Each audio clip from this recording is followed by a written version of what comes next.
Wiecie, dzisiaj dziecka mają taki Taschengeld, nie, kieszonkowe. I ja się nawet podziwała, że moje wnuki też, a to są blank małe dzieci, one mają całkiem niezłe pieniądze. No, za moich czasów, patrzcie, zaś godą za moich czasów, za moich czasów dziecka też miały kieszonkowe. A że ja była jedynaczka, dowiedziała się o tym kieszonkowym we szkole, no i przyszła do domu, a było mi dokładnie tyle wiele moim wnukom. No i padł tacie, to chcę mieć kieszonkowe. Łowa robicie, posyłacie mnie na jakieś klawiery, na jakieś angielskie, ja chcę mieć kieszonkowe. Mój tata wychowywał mnie poskiem, kiedy wisiał na poczesnym miejscu w kuchni. Tak normalnie do ludzi godą, że ten posek to jest do bruszenia brzytwy, ale po prawdzie on też był na moja życie, a co psociła i powiem wam, że on się nie kurzył. Także on sięgnął po ten posek, już się zamachnął, ale się namyślał, odwiesił ten posek nazad i dał mi ten klucz. To jest klucz od piwnicy. Padł mi, wiesz co to jest klucz od piwnicy? Idźcie do tej piwnicy, jest tam makulatura, szklunki, szkło, flaszki, zęcioki, rozmaite stare książki, kartony, żelazo.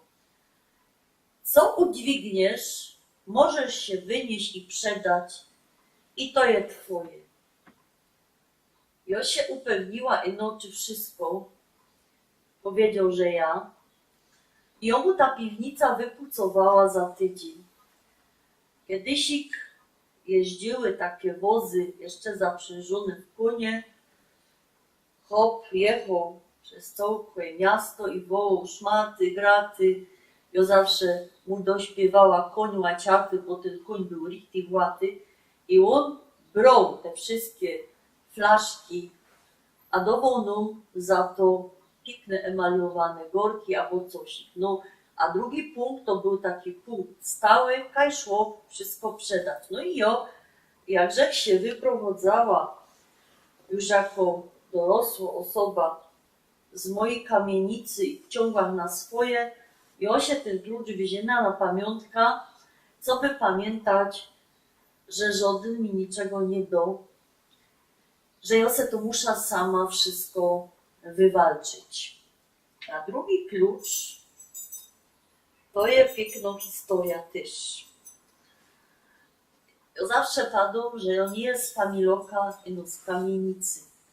Jest to pewna różnica, bo w familoku Einzla to było 36 metrów kwadratowych i tam często pokój z kuchnią żyły 3 pokolenia, a ja jest już z takiego pięknego mieszkania, które dostała moja babka po tym, jak się wojna skończyła, a się pokazało, że jej hop, mój drugi dziadek, zginął w Dachau i ona to dostała od rządu jako ten ekwiwalent, nie, że on walczył za Polskę, bo był powstańcy i zginął w Dachau. Ale ta moja familia pochodzi z najgorszego familoka, z tak zwanej Elfki, czyli numeru 11 na końcu ulicy Wyspiańskiego i Długiej.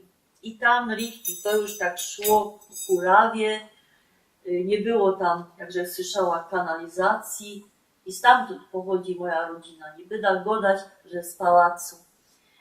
I babka, jak się wyprowadzała, no to się właśnie ten klucz wzięła, bo kiedyś się zamykało nie jedno mieszkanie, ale zamykało się też brama do domu i to jest klucz od tej bramy.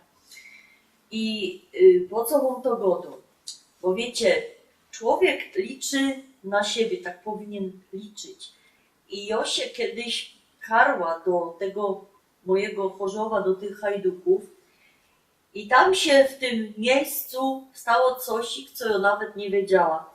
Mój kuzynka kieruje aptekarka i ona się kupiła tam te mieszkanie na dole, ale wejście nie od Anfartu, od Wyspiańskiego, no od Długi i zrobiła z tego apteka.